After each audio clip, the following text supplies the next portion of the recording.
Alright, let's get the obvious out of the way. I have a Gal Gadot shirt on. Hey, quit judging me, okay?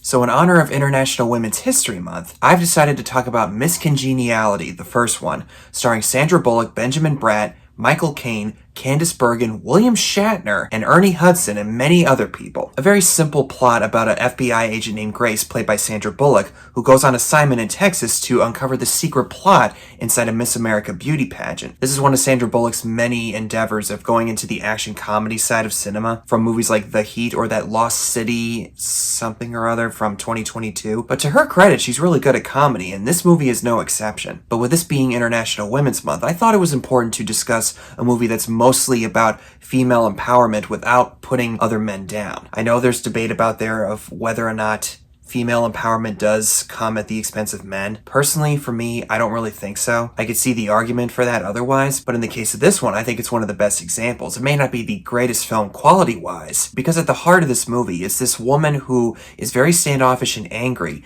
and learns to accept a side of herself that she never thought she'd be able to embrace. Taking part in this Miss America contest, learning the true meaning of femininity without it being too detrimental to others. Grace is very standoffish and aggressive and very much a tomboy. Not that there's anything wrong with a woman being a tomboy, but clearly she's not happy with her current situation in her life. I mean, she literally goes out of her way to disobey a direct order from her superior, but then it results in her fellow agent getting shot at, and therefore she's demoted to a desk job. But she gets another shot when a threat pops up for a Miss America beauty pageant, both run by Candice Bergen and William Shatner. Oh yeah, you heard me. The original James T. Kirk. I don't have a gun. My ancestors were Quakers. As I stated earlier with Sandra Bullock being good at comedy, some of the things that she does and says in here, absolutely hysterical. In comparison to The Blind Side, which I talked about a few months ago, this one is more or less the same but slightly more physically aggressive, because if you push the wrong button with her, look out. You want to kiss me? You want to hug me? Look, I think McDonald is more feminine. I'd rather kiss him. You love me. As a matter of fact, I actually do. I know. Just bear with me here. As I was a kid in the late 90s, early 2000s, my first childhood celebrity crush, believe it or not, was Britney Spears. I know, not really a big shock, but it wasn't just her.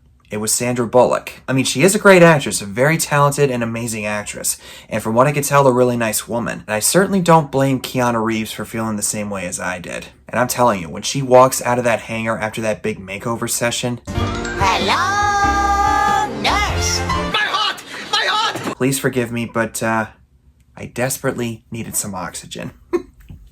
It's not just her trying to fit in with everybody else, even though she's very boorish and blunt and doesn't really have a filter. Then she's mentored by Victor Melling, portrayed by the great Sir Michael Caine, who, as she describes, very secure in his masculinity by showing her how to properly glide while walking, while doing so in front of all these different people on a crowded sidewalk in New York City. Sometimes I really wish I had his confidence. I will do whatever you want me to, Yoda. Most of the movie consists of her trying to blend in with the crowd and being very ladylike and falling very hard on her face while doing so, but it's the bond that she shares with Miss Rhode Island, or Cheryl, that helps her see a different side of herself that she comes to embrace by the finale. From having a pizza night with all the other girls, even though some are initially hesitant to do so because of rules and regulations, I would say Tobey Maguire's Peter Parker would be very proud of them. But they're all under the control of Candice Bergen, or Kathy Morningside, Miss Morningside, I don't know. Everything I've seen Candice Bergen in, she usually plays the same person. Very snobby, rude, and self-absorbed. She's good at it, I'll give her that. And she was famous for Murphy Brown, I guess. It was a sitcom back in the 1980s. My parents would probably know about that. It was obviously before my time. The one scene that sticks out in my mind when it comes to Candice Bergen is when she says to Sandra Bullock, "If you get in my way,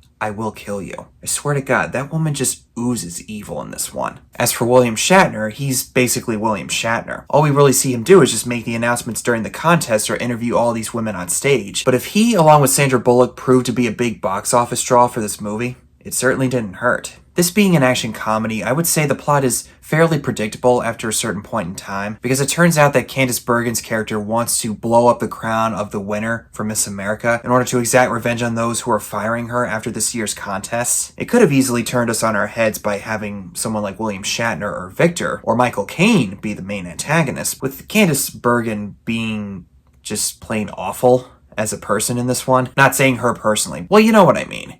I think it was a pretty dead giveaway, and even as a kid I thought, yeah, I think she's gonna be the villain in this one. Still makes it all the more satisfying when Grace uses her own words against her. It is not a beauty pageant. It is a scholarship program. Yeah. Yes.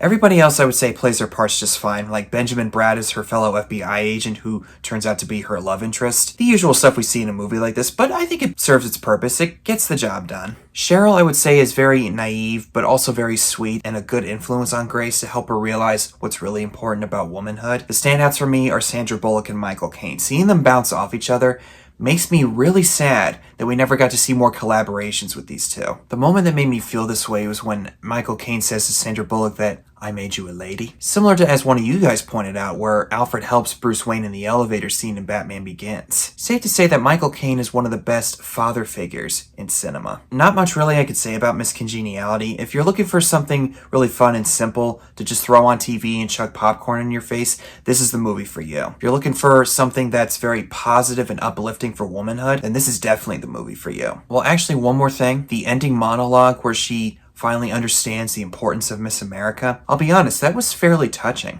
Because I love it whenever someone has this gruff exterior on the outside, and then over time when certain things happen to them, they start to show that softer side of themselves. I mean, there's a couple people I work with who make themselves out to be really mean, but when you get to know them, they're the exact opposite. Basically, Sandra Bullock's character in this movie reminds me of those people. As for the sequel, don't bother with that one. So that's all I got. Thank you guys so much for watching. Comment below and tell me what your thoughts are on this movie if you've seen it, and I'll see you guys in the next one.